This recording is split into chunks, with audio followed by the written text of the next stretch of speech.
गुरु मेहर करे तो कागा से हंस बना दे। गुरु मेहर करे जब कागा से हंस बना दे। पुण्यात्माओं, परमेश्वर कबीर देव जी ने स्वयं ही यहां आकर के ये ज्ञान सुलझाया और समझाया कि तुम काल के जाल में फंसे पड़े हो। परमात्मा की भक्ति के बिना तुम्हारा जीवन व्यर्थ है। क्या बताया करते थे प्रभु? मानुष जन्म पाय कर नहीं रट हरि नाम, जैसे कुआ जल बिना फिर बनवाया क्या काम। कबीर हरि की भक्ति करो तज माया के चोजे, बार बार ना पाइयो ये मनुष्य जन्म की मौजे। मानुष जन्म दुर्लभ है ये मिले न बारंबार, जैसे तरवर से पत्ता टूट गिरे वो बहोर न लगता डार। कबीर संत मिलन को जाइयो तज माया अभिमान, जो जो कदम आगे रखे ओहे यज्ञ समान। नाम रटत कन्या भली साकट भलो न पूत, जैसे छेरी के गल में गलथना जिसमें दूध न मूत। राम रटत कोढ़ी भलो चू चू पड़े जो चाम, ये सुंदर शरीर किस काम का जा मुख नाही नाम। राम रटत दारी दर भलो टूटी घर की छान, ये सुंदर महल किस काम के जा भक्ति नहीं भगवान।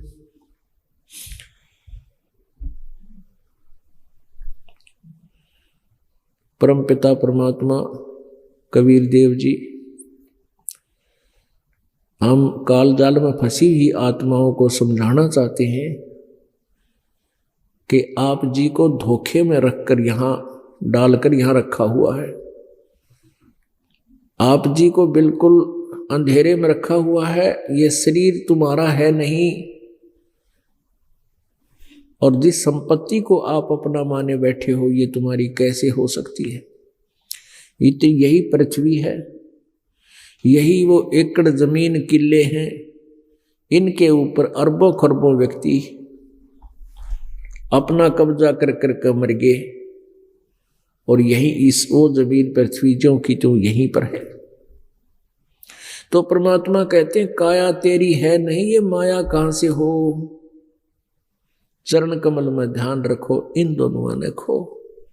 फिर क्या बताते हैं?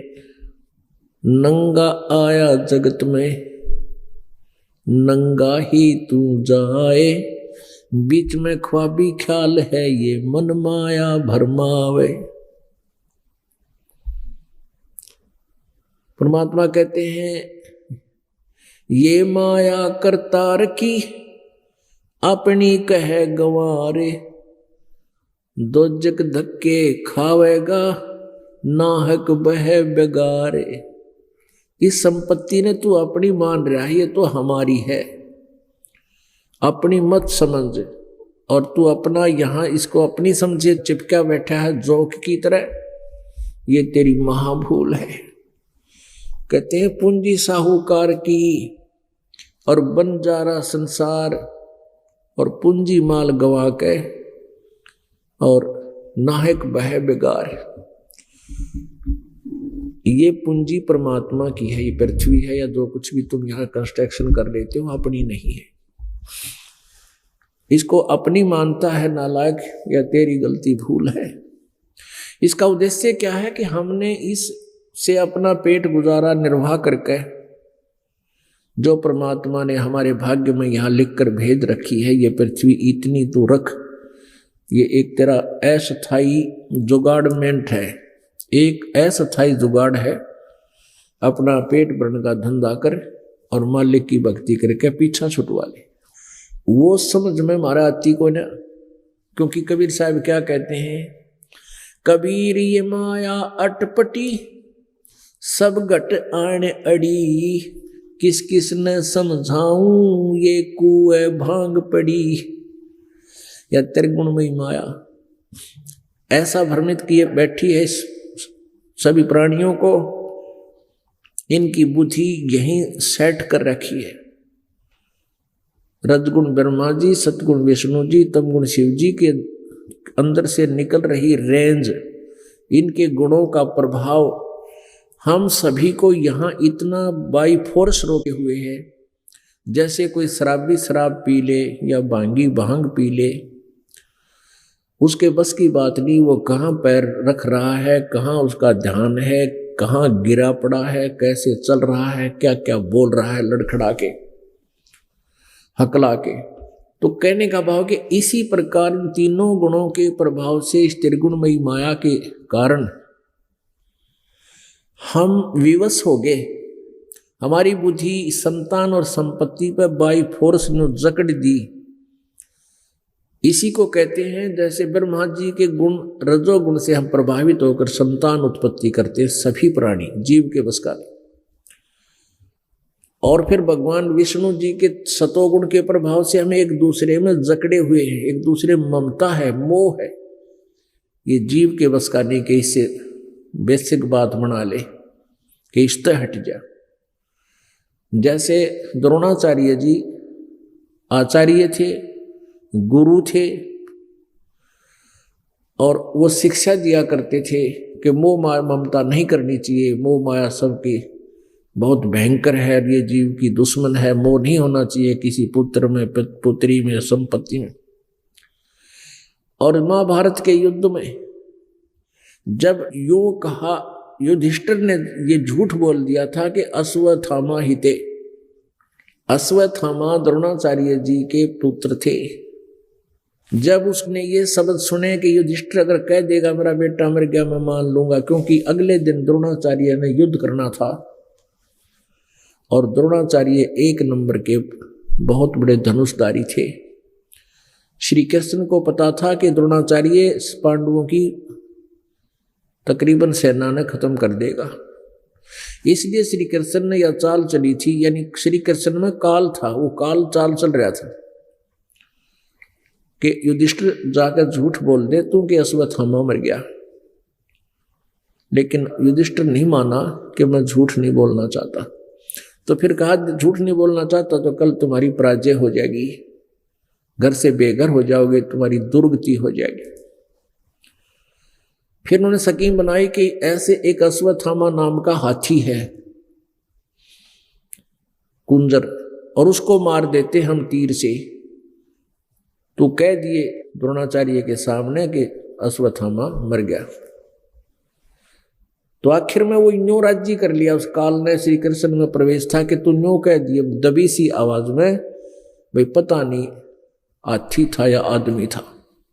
तो उसने क्या कहा था कि अश्वत्थामा हिते नर व कुंजर, वो दबी आवाज में कह दिया, सुना को मन मन में कह दिया नर व कुंजर। मनुष्य था या हाथी था, कुंजर माने हाथी। इस बात को सुनकर वो ही जो प्रतिदिन शिक्षा दिया करता लोगों को, अन्य को, पुत्र के मोह में युधिष्ठिर ने कह दिया तो सचमुच मर गया हो।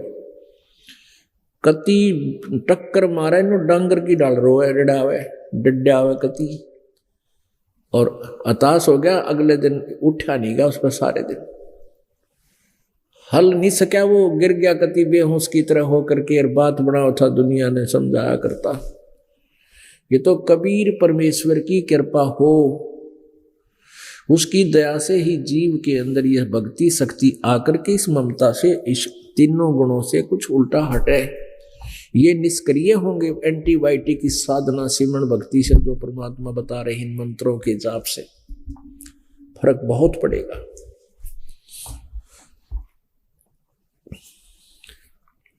और तीसरा गुण जो है क्रोध है। ये क्रोध पहले तो घर घर में लड़ाई रखे, जरा सी बात पे पति पत्नी ने धमका दे, पत्नी पति के पीछे पड़ दे, पता नहीं के शब्द सुना दे। ऐसे कभी पुत्र पिता को धमका रहा है, कभी पुत्र पिता पुत्र के साथ झगड़ रहा है छोटी छोटी बातों पे। एक तो ये कह रही तमोगुण के कारण, और फिर संहार तो ये करता ही है तमोगुण। ये शिव जी कहने का भाव ये है कि यहाँ जीव को बाई फोर्स और जैसे कोई विलियन खलनायक घेरे रखा करता है, ऐसे हम आप जी को यहाँ रोका हुआ इस काल में। परमेश्वर कबीर जी ने आकर के हमें ये ज्ञान बताया।